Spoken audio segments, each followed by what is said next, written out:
to, say, 3-1 wide. Right?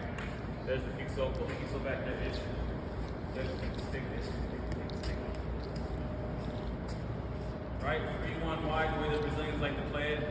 Sometimes they go twisted, they twist it back, and they put the post that way. Right? Whatever. The idea is they're playing dominant. They're spreading the field, looking for isolations. Right? Because they're technically faster and stronger. Right? We're not doing that. So we have a couple variations. This post gets removed. Right? We're going to start wide. The 4-0 wide is to beat a zone defense. Unlikely they're going to be in zone defense in the first half. Right? Occasionally they'll be in zone defense in the second half, but you can't, so there's two types of zone defense. You can't use this against a diamond. But 4-0 wide, right? Touch, go straight. Right? Anthony, you step out there real quick. Yusuf, step out there, the other post real quick. Right? I'm going to touch, I go straight. I keep running until the defense is mine. Then I get in my run. Jose, where's Jose? Don't run diagonally across the zone. Run straight first. Right? Now these two, they're going to close together on the dribble. So drive the lane. Nice and easy. Now you're either going to drop pass towards it. You're either going to drop pass or short pass it. Drop pass. Drop it. Yeah? Now you run straight. You run straight through. Run straight. Don't run across. Run straight. Go here. Go here where you drop the ball. Where you drop the ball, Anthony. Where you drop the ball. Now where you drop the ball. Drop pass. Run straight. Run straight. Okay. Ball in. Keep running, Anthony. Keep running, Anthony. Right? 4-0 through. Especially if they're at a 2-2. They're at a 3 high. Diamond, not so much. It might work. Right? Now, that will happen occasionally. Right? So if I say 4-0 or touch and go, spread, touch and go, drive the lane, hit, run through, boom. Right? We're not doing that necessarily. What we're doing is 4-0 narrow rotation. As we rotate, we create another half level. So it's not a 4-0 itself, there's 2 levels.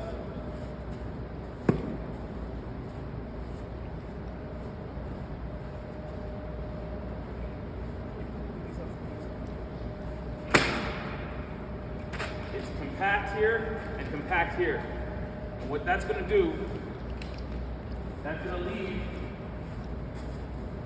the outside for the diagonal dribble. It's going to leave a jailbreak sort of free man. If you're the free man, dribble, right?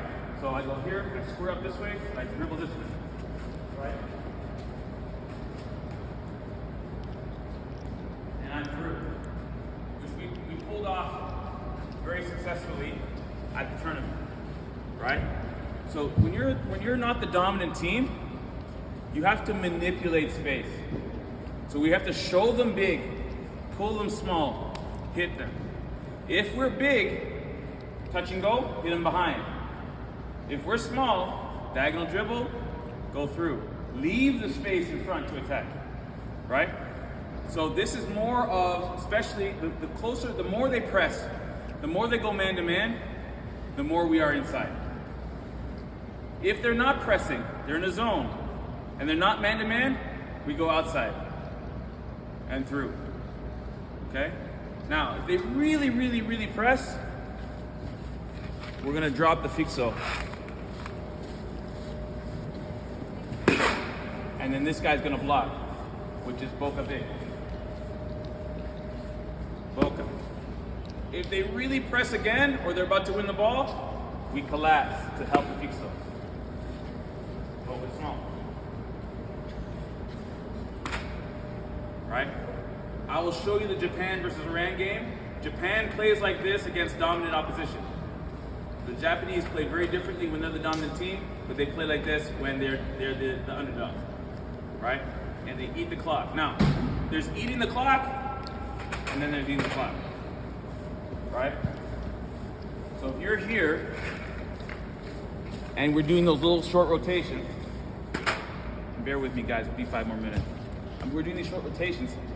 If the ball goes faster and more complicated, Ali, by more complicated, I mean, if I give the guy the ball, I'm expecting the ball back right away. And then we go, get touch, get. Faster the ball moves, and the more complicated, the chances are we're gonna spring a guy free in the diagonal dribble, or we're gonna be able to hit them behind on a through ball or a touch and go, right? So it's not just possession. You guys are great at possession. You're good at the screening. You know, sometimes we just hold possession.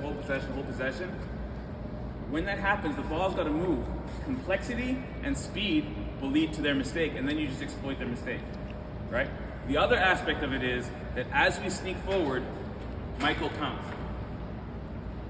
When Michael comes, he's going to through ball. He's going to fake the shot to goal, and he's going to through ball to the second post. He can't shoot because if he shoots, he'll catch the ball and throw it over our heads, right? So you have to be available at the second post, right? So the other aspect of it is that, right? Michael's involvement in the inbounding will put them into a zone defense. So what should we do? We should spread. 4-0 spread. Michael's inbounding the ball. We're setting up the offense right away. The inbound is just running the offense, 4-0 spread. Once Michael drops, they're gonna get back more compact, there'll be more man-to-man, there'll be a higher press. If that's the case, then we're gonna go 4-0 inside, rotate, right? If we have to drop the fixo, we'll drop the fixo, right? Now, in the offensive inbounds, when Michael shows, they're gonna drop into a zone immediately because Michael can shoot. They know what's coming, right? So in that case, we have to do combination things. We have to spread them. To fit Michael, we have to spread the two guys wide as possible and Michael floating in the middle. Or someone floating in the middle and Michael plays outside. Doesn't matter. And then these two guys come inside. Right? The triangle of control, these guys control. These guys and Michael are involved in control. They're involved in controlling the ball. These two guys are rotating off the ball. So if Michael receives the ball secured, these two guys switch. They rotate. If Michael needs help, this guy drops. Triangle control. Michael will touch and retreat. That's the offense so far, right? So that's the positional offense and the dispositional offense. The functional offense is something we'll work on a little bit today, but we probably won't be able to get in place before Sunday. But the functional offense has to do with when the fixo leaves. If we overload a side, there's an overload formation on the side.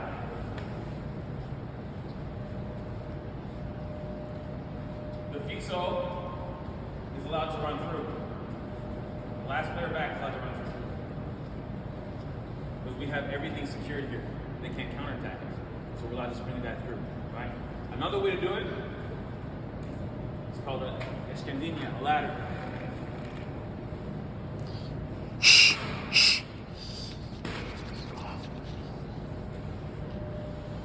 There's the ladder.